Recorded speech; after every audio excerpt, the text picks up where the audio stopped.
Hello, everyone. Happy Thursday.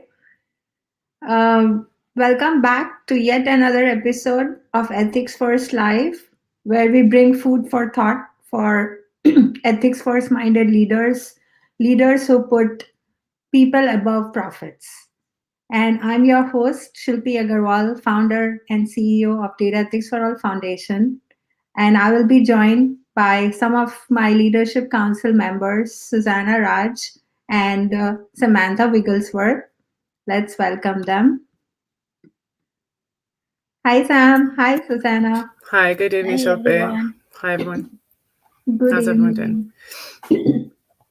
I know Sam is joining us. Oh, it says we are having trouble streaming to LinkedIn. So I got this message earlier as well that there was some streaming problem with the platform itself, not on our side. So they do have some issues with LinkedIn platform going live. So that's okay. We'll keep doing our work and then hopefully we'll be able to see the recording or something, right? Our Great. LinkedIn members can hopefully catch us. So, all right, how are both of you doing? Good. Really good. Thank you. Yeah, good. Thank you. Really good. How are you? Good. Thanks Good. for asking. Good. Yeah, I know Susanna just came from outside, and Sam probably just finished her class a little bit. Some time ago now, Yeah. but you had your dinner and everything. Like you are 8 hours ahead of us, so Yeah, it's a little bit later here. Yeah, but it's a little chilly actually this evening. We have a little bit of a chilly kind of few days, a little bit of snow. But oh wow, yeah, we had a bit of snow at the weekend, so it was oh lovely to nice. see that actually. But it's obviously it's completely different to what we're used to now. So seasons change. So Yeah.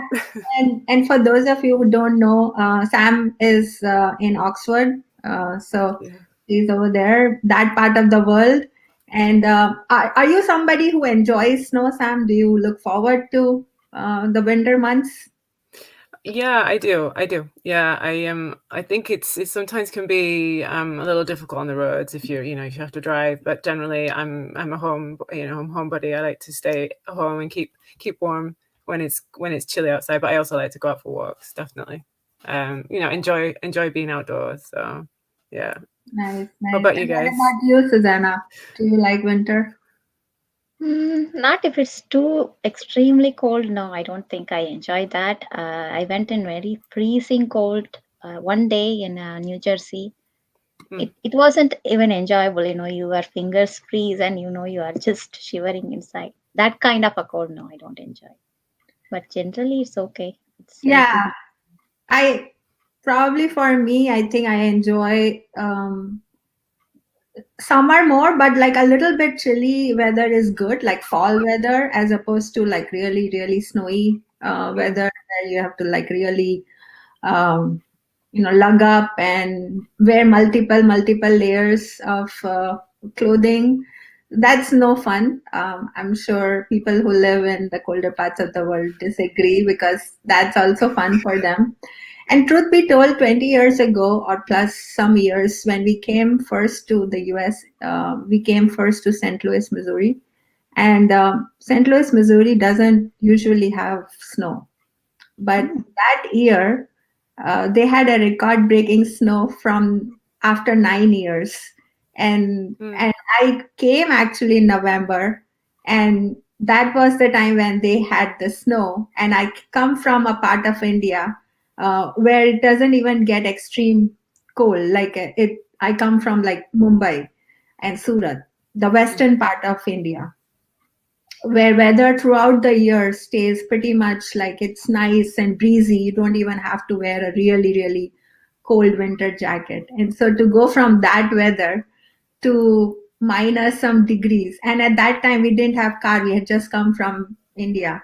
And we used to walk in the snow with no Mm. rain, no snow boots. We just had ordinary boots that I came in from Mm. India. And I used to me and my husband, we used to lug up groceries, store was close by and walk. The first time it felt cold, and the second time, they used to have these display signs that told the temperature today. And by chance, the next few times we went and we looked at it and was like, oh, it's -5 today, and we are not even wearing that.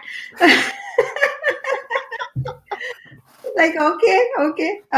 So I mean, yeah, that's how soon our body gets accustomed to the weather changes. Yeah. So it's funny side story.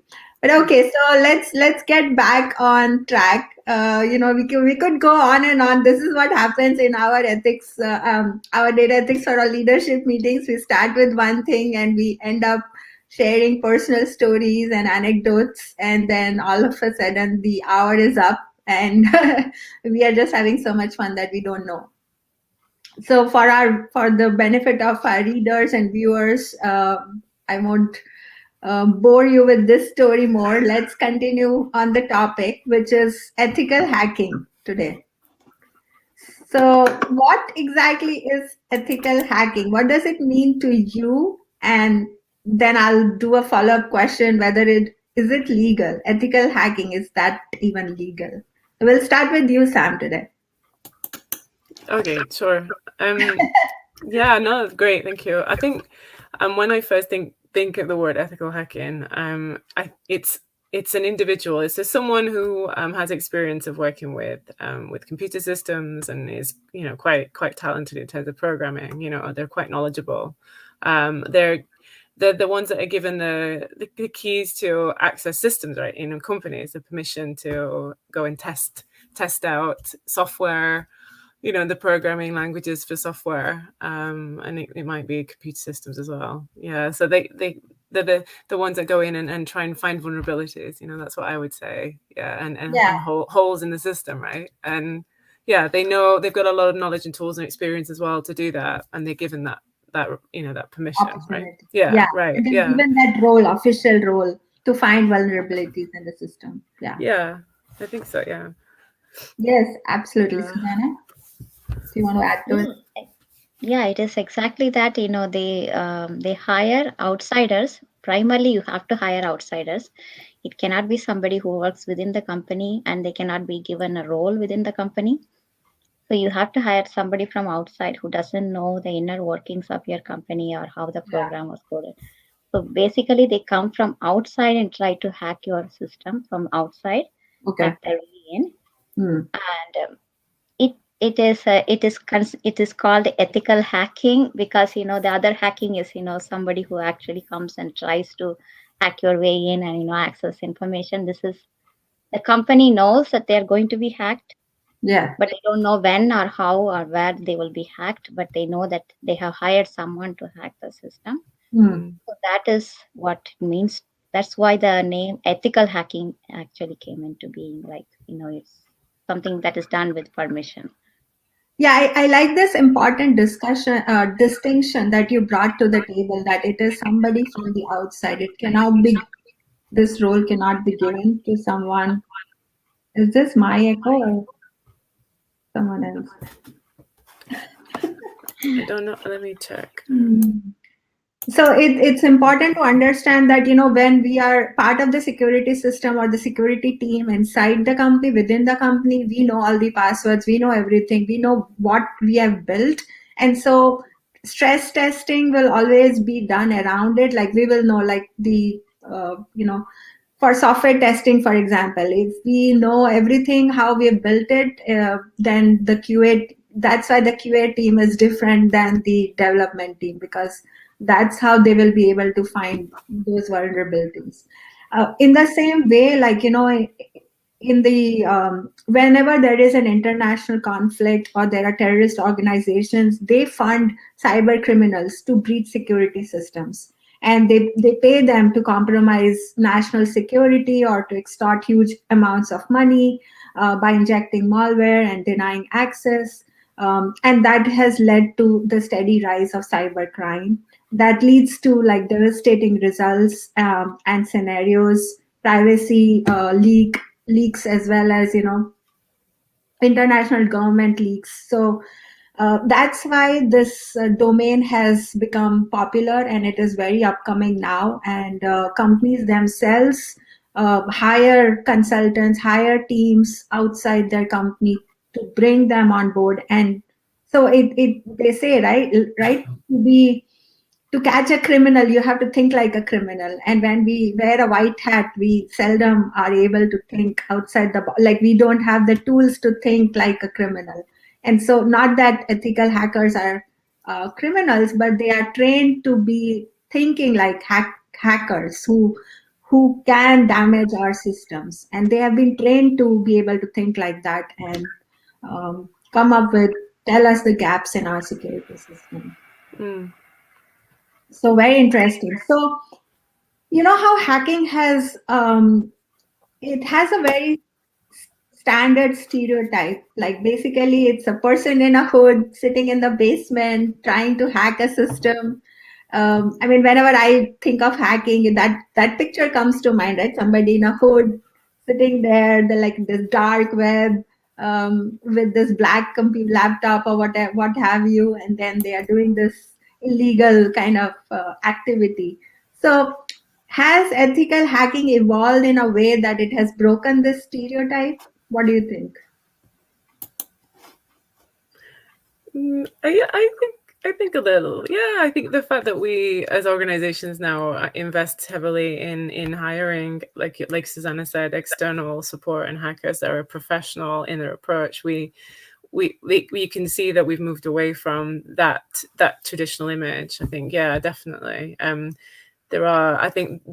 seen as well, there are a number of certified programs that you can now be a part of and apply to pass and do the tests for. And I think that's kind of elevated the profession too. Yes. Right? And it's a global certificate as well. Yes. And so it's a little bit like with whether it's with another professional role, whether it's education, teaching, being Yes. a medical professional, you have to redo exams in certain areas or resubmit your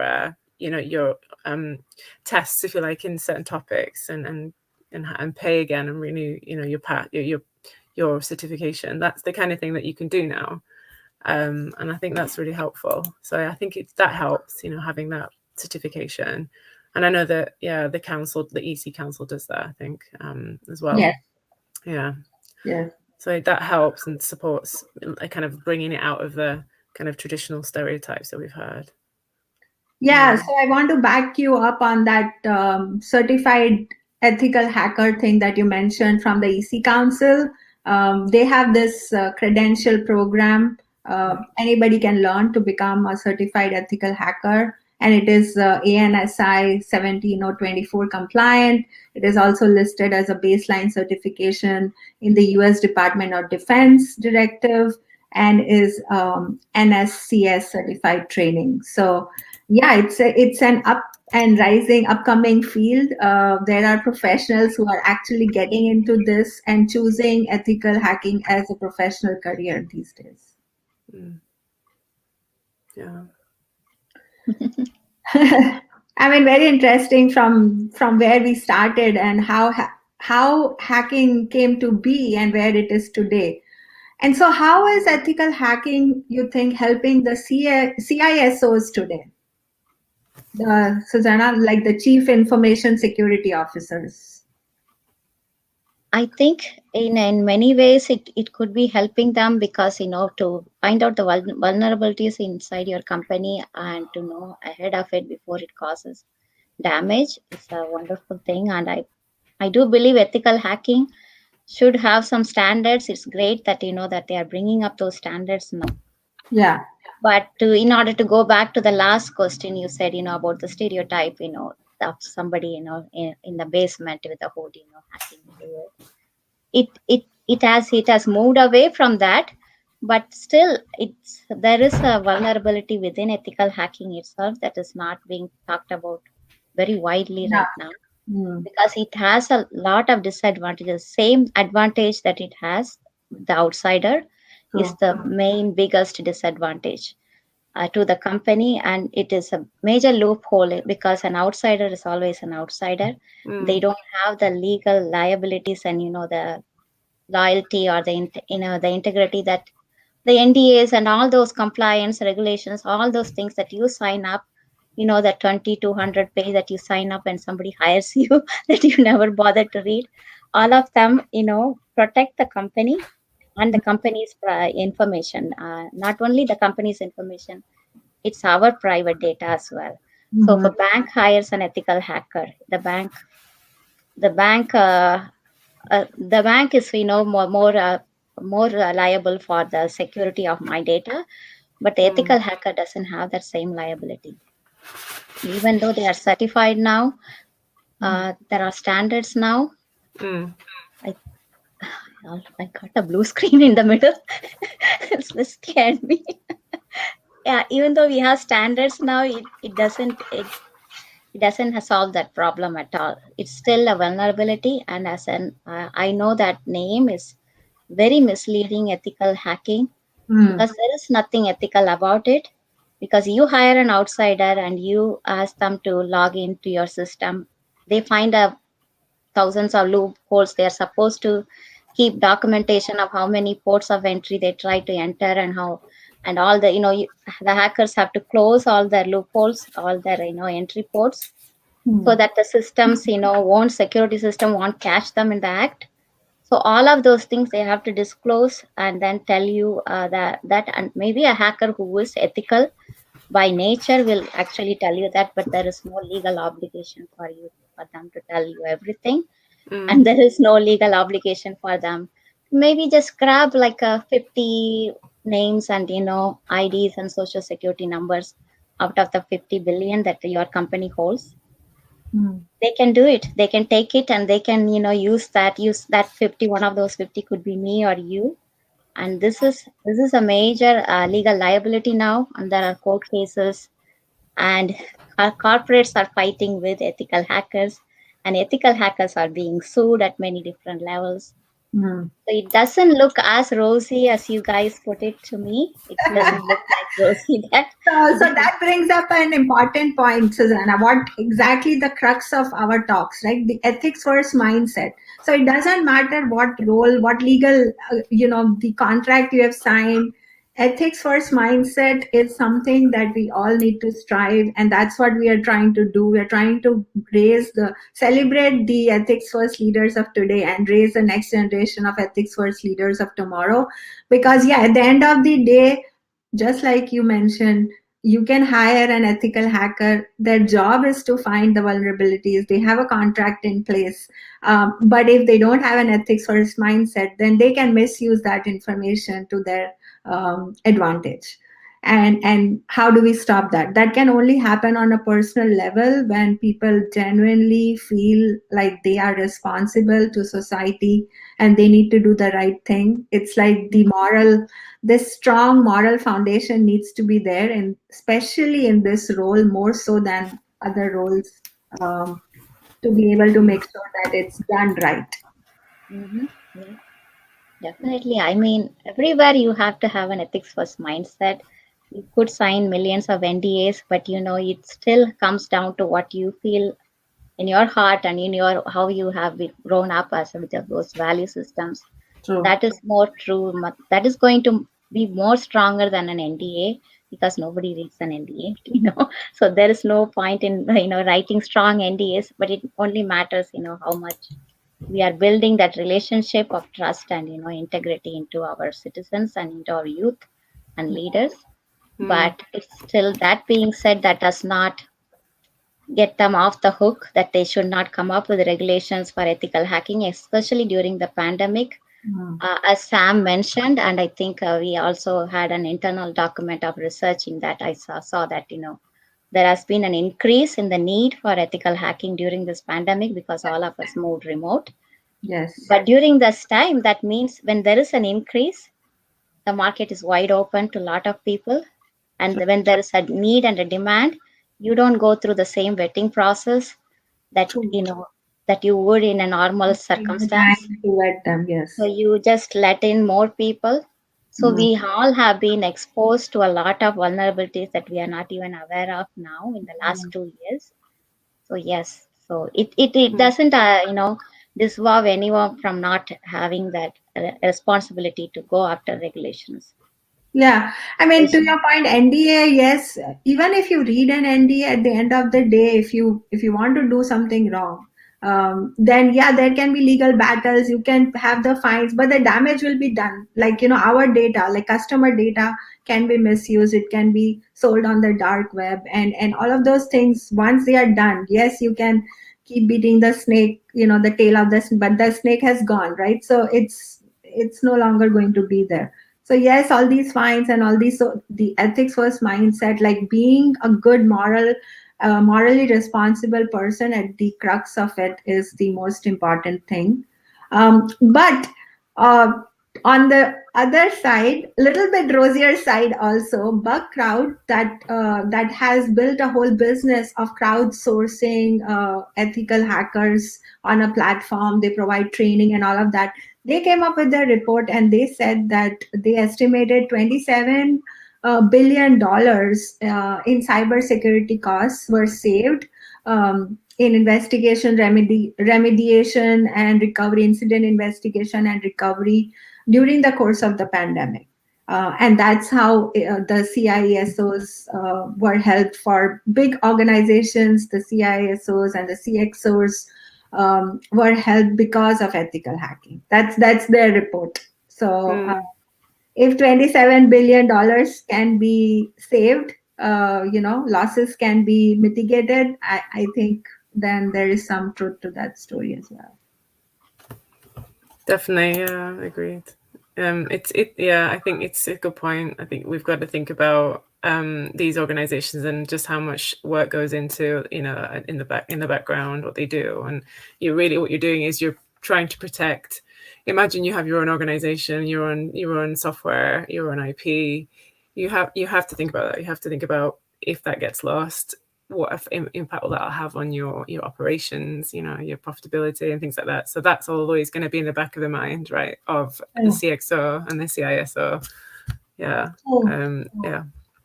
Yeah, it's your neck on the line, right? So yeah. I mean, yeah, we have had this discussion before. Even the CXOs, like nowadays, if there is a breach, all they have to do is inform the, so what they do is they'll send out an email. Oh, we had this security breach and millions of, they don't even confirm that your data was stolen. It's like, yes, there was a breach and these many records were affected, and we don't even know if your record was one of them, but it's our duty to inform you. So there's this blanket, I don't know if that we should have some regulation on that. Like, so some more tighter measures need to be there, in governance needs to be there in terms of laws, that, just this blanket statement and acknowledging that something has gone wrong is not enough. Especially minor data of minors and all of that, they won't even know that something has gone wrong until they become adults and they open they want to get into college, get a credit card, buy a new house, buy a new car, like whatever that would first buy their first car or buy their first house or whatever that may be. Until that point, they won't even know, and that identity for 10, 15, 20 years has been misused, and who knows what's on it now. So those are the kind of things, definitely we need to think a lot more when it comes to ethical hacking, or when it comes to cybersecurity. Susanna touched upon this, but there is this whole, bigger topic, like how the pandemic has affected this industry, the ethical hacking industry. What do you guys think? Has it exploded, increased, more ethical hackers are in place? Like, if so, why? The main reason is that this was the, go ahead, Sam, sorry.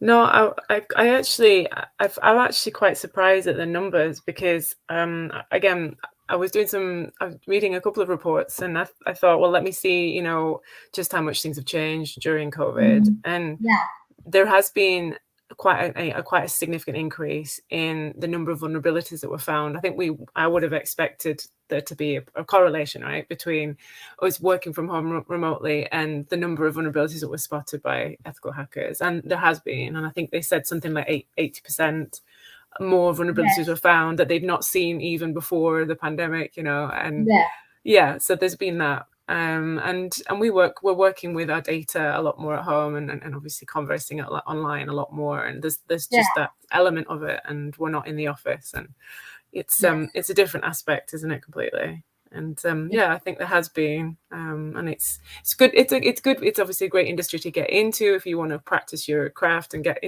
become a really successful ethical hacker as well. It's a good time to practice, but at the same time, it's definitely, there has been an increase.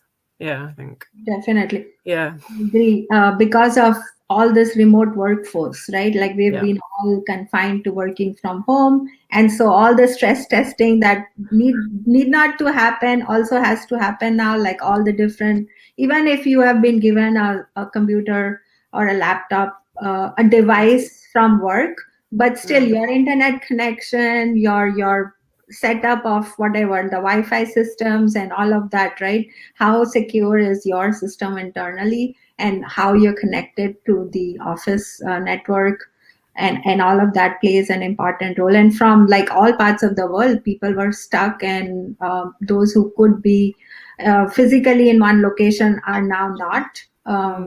And so yes, all of those have impacted the rise and increase in the cybersecurity crime. Yeah. And definitely, because of the increase in crime, has led to the increase in the ethical hacking industry, where companies are feeling more and more vulnerable, and they want to make sure that they are protected before a bad element gets into their system, right? Yeah. Susanna, do you want to add something? Yeah, no, this was one of the somewhere in an article I read, this was one of the largest stress tests on the internet in the history of the world, and the internet didn't fail, but it showed, it revealed to us a lot of the vulnerabilities within that its bandwidth itself, especially for online banking. Medical doctors and medical institutions had to scramble at the last minute to literally around the globe to move to a remote, interactive way to see patients, and secure enough, because they couldn't use Zoom. They had to come up with their own apps, and those apps had to be developed in overnight, warp speed, literally. And so much you could be having a conversation with your doctor, and maybe they want to see something, and you're showing them. Literally think of it, if that gets hacked or attacked, and your video gets out on the web. There was so much going on. That's why the need for hackers really shot up. But it's a difficult time period we are living in, and so there are things that happened that we cannot even predict. Okay, so I mean, this definitely is an important stream, and some ethical hackers have claimed to do this full time, to do this part time. Some of them say that it pays them well enough, more than any other job in the industry, and they can work always at home. So I mean, it is a viable. Obviously, they have to put their ethics at the heart of it, but it is a viable career path these days. And so what are some of these skill sets, according to you, necessary? I'm convinced that if I want to become an ethical hacker today, what are the skill sets I should look for to acquire? I think for a graduate or a young trainee to go into the market now, they need to have a range of coding skills as fundamental understanding. So they'll have to have some JavaScript, some Python, some C# maybe, and also SQL, because each of those programming skills will then allow you to test those vulnerabilities right in those software code. And I think fundamental computing skills. You need to know networking. You need to know how to build a computer and the hardware and the software components. I think all those are really important, in my view. So yeah, hardware knowledge, definitely. And obviously networking, internal networking, and obviously wider area networks, things like that. And you've got to be persistent and be a problem solver, I think. Yeah. True. Right? True. Yeah. Yeah, absolutely. Yeah. Just keep focus on, Keep the range. digging until you get to the gold. And yes, definitely you need technical skills, but I could give you an example where you could become an ethical hacker and have zero technical skills. Somebody found the router password on a satellite was set to the default password. Literally that required no technical skills at all. They just, all the router passwords we know has a default password. And somebody on a satellite didn't even bother to reset that. So who is going to hack the satellite? So that's all. Somebody found that out and just informed them. It's still on the default password. Just reset it. So you don't really need a high technical skill, but you need an eye for everything. You need to pay attention to details. And that's why, you need that outsider perspective, because no matter how many times, 10,000 times you may have read that article that you wrote, but then after you publish it and then you see right there glaring in front of you would be 10 stupid mistakes, typos that you didn't even see, because we don't have the ability to see it unless somebody else reads it for us. So that's So this is very interesting, and I read somewhere that not only this ethical hacking community is consists of like really young people, like age 25 to 35 kind of, but they are also very ethnically diverse. They're one of the powers has to have, they include communication, like attention to detail and curiosity besides the technical skills, and they have to be digitally native, and that's what under 25 or people like 25 and 35 basically that's what they are ethnically diverse, they are digitally native, and they are establishing their career at this time where the market is mostly insecure, so they have a great chance at succeeding at this. And also it's great for people with neurodiversity, people who have ADHD, autism, all of those, because they already have attributes like memory skills, and they have heightened perception and attention to detail, which make them really qualified. I mean, not qualified, but that they would be great if that this is something they want to pick up as a career. A fast-paced environment that rewards creativity and difference in thinking, then this could be a career path for them. So Definitely. this is interesting, very interesting. All right. So has our conversation changed your perspective on ethical hacking and ethical hackers?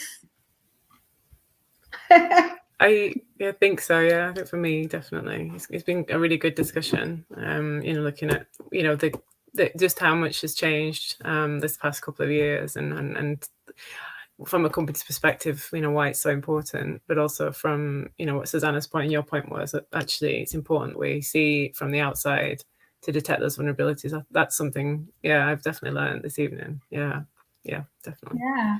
How about you, Susanna? Did we help change some of your perspective? Yeah, definitely, especially the neurodiverse population. They don't crave external attention that much, so they really need a task that they can focus on, and they focus on attentions, and give focused attention to details, because details are something that we may get bored with, but they don't. They find it very interesting and stimulating, and they don't do very well with external stimulations. Too much people talking, chatting, and all of those things. So that helps them, focus on this type of task. And since it pays well, that's an area for them to flourish. Mm-hmm. Awesome. Yeah, I learned a lot as well coming up with this topic. I did some research, and this helped me learn and understand, change my perspective too. I even though I knew ethical hacking existed, I didn't know so much about it that it has become mainstream. There are certifications now available for it. There's crowdsourcing platforms available for it. Of course, we talked about the ethics bounty system last week, which was parallel to this conversation, which means that once you hire ethical hackers, whether inside the company or outside the company, you then basically give reward as a bounty to people who are able to find those vulnerabilities for you. And so it helps them, it helps you. So yeah, ethical hacking, ethics bounty system, these are all great conversations and things that, these with so much technology, these problems we are going to have. And if we are going to think about ways to solve these challenges in like really creative ways, I think that's we're going in the right direction then. Thank you everyone for Brilliant. joining us today for the Ethics First live talk. We'll see you again next week, same day, same time, with yet another interesting topic on how to become an ethics first mindset leader. Thank you, Susanna. Thank you, Sam. Thank you. Thank you, Shilpi. Thank you, Sam. Shilpi. Thank you, Zana. Take care. Take care. Bye-bye. Bye. Bye.